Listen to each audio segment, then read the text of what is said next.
La réunion entre Sadio Mané et le Bayern Munich a été dévoilée. Carlo Ancelotti est en danger après l'élimination du Real Madrid en demi-finale de la Ligue des Champions. Bonsoir à vous, chers amis téléspectateurs d'Afrique Sport. Un plaisir de vous retrouver dans votre journal du soir, le récapitulatif des informations sportives de la journée. Mais avant de débuter, abonnez-vous sur cette chaîne pour ne rien rater de l'actualité et n'oubliez pas d'activer la cloche de notification. Chers amis, nous allons débuter ce tour de l'actualité avec le match qui va opposer le Sénégal au Brésil. Ce sera une rencontre amicale qui a été confirmé par nos confrères du média sportif Tagat. Oui, le Sénégal va affronter pour la deuxième fois d'ailleurs le Brésil en match amical après 2019 où il y avait match nul entre les deux nations au lendemain de la Coupe d'Afrique des Nations 2019 où le Sénégal était finaliste. Malheureux, c'était Famara Diédhiou qui avait marqué le but et Firmino de l'autre côté qui avait marqué le but du Brésil. Les deux équipes vont encore une fois s'affronter. Le Sénégal et le Brésil se préparent à un affrontement amical le 23 juin prochain, précisément au stade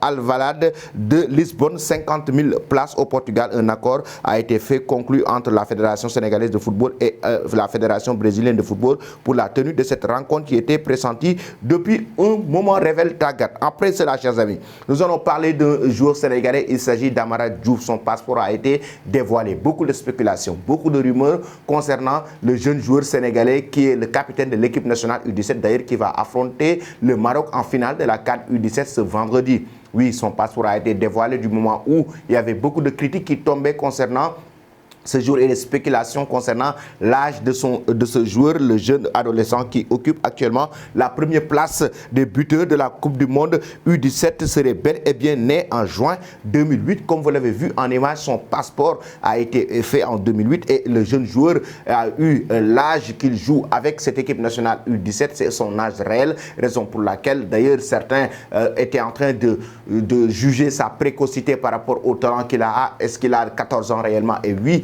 et certains observateurs comme Diomansy Kamara et d'autres ont estimé que comme des joueurs comme Lamine Yamal ou Vinicius Junior ont été jeunes et plébiscités, pourquoi pas les jeunes africains ne sont pas donc plébiscités? Que pensez-vous, chers amis, de cette situation? Après cela, nous filons en Angleterre avec l'avenir de Naby Keïta qui a été scellé par les restes de Liverpool. Le joueur guinéen va quitter l'équipe anglaise. Oui, il a duré chez les restes de Liverpool. Après son passage de Salzbourg, une passe se tourne pour Naby Keïta. L'international guinéen devra tourner un nouveau challenge à la fin de son contrat qui expire le 30 juin prochain. Arrivé en fin de cycle, les restes ont en effet annoncé ce mercredi le départ du milieu de terrain et ceux de Firmino, James Milner et Alexander Chamberlain. Nous pouvons confirmer que Roberto Firmino, Naby Keïta, James Milner et Alex Chamberlain quitteront le club à l'expiration de leur contrat cet été. Oui, le 30 juin prochain. Que pensez-vous de l'avenir de Naby Keïta? Pensez-vous qu'il doit rejoindre la Ligue 1 française, qu'il doit retourner du côté de Salzbourg ou rester en Premier League? Quelle destination pour Naby Keïta selon vous? Chers amis, donnez vos avis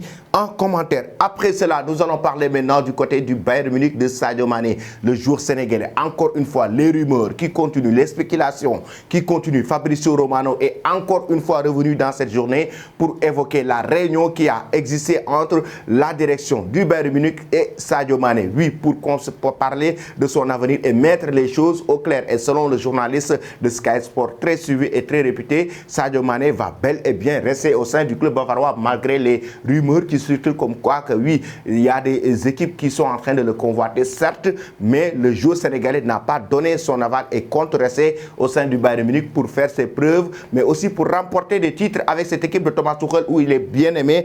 Selon Fabrizio Romano, comprenez que les discussions ont eu lieu récemment entre le Bayern, Sadio Mané et son agence afin de clarifier les choses après une première saison difficile pour l'ailier. Mané veut rester et il espère gagner des titres et changer son histoire au Bayern la saison prochaine, comme l'a si bien révélé Fabrizio Romano. Selon vous, chers amis, Sadio Mané doit-il rester au Bayern ou doit-il quitter le club bavarois? Donnez vos avis en commentaire. Après, nous allons terminer notre journal du soir avec Carlo Ancelotti, l'entraîneur italien du club merengue, le Real Madrid, actuellement en danger après l'élimination du club merengue en demi-finale de la Ligue des Champions par cette équipe de Manchester City. Une douche froide.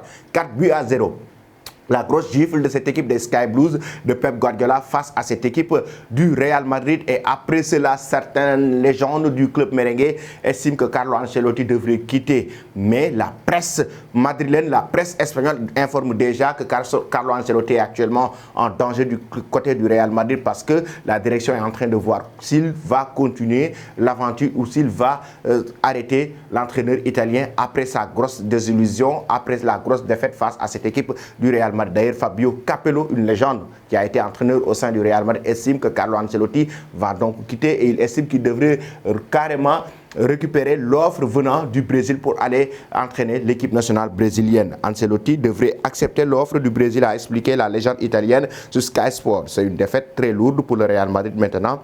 Peut-être qu'il peut penser à cette offre du Brésil. Peut-être qu'il faut l'envisager car aujourd'hui, il y a des équipes plus fortes. Si tu veux finir par un succès comme la Coupe du Monde, c'est ta chance, a expliqué Fabio Capello. Pour lui, Carlo Ancelotti doit quitter le Real Madrid et rejoindre le Brésil. Et certains médias espagnols estiment que dès à présent, le Real Madrid et la direction sont en train de voir comment, si Carlo Ancelotti va rester au Real ou pas. Ça veut dire que l'entraîneur italien est en danger. Selon vous, chers amis, Ancelotti doit-il quitter le club merengue ou doit-il rester chez les coéquipiers de Karim Benzema? Donnez vos avis en commentaire. Toi qui me suis et qui t'es pas encore abonné, c'est le moment de le faire et n'oublie pas d'activer la cloche de notification. Merci et très bonne soirée.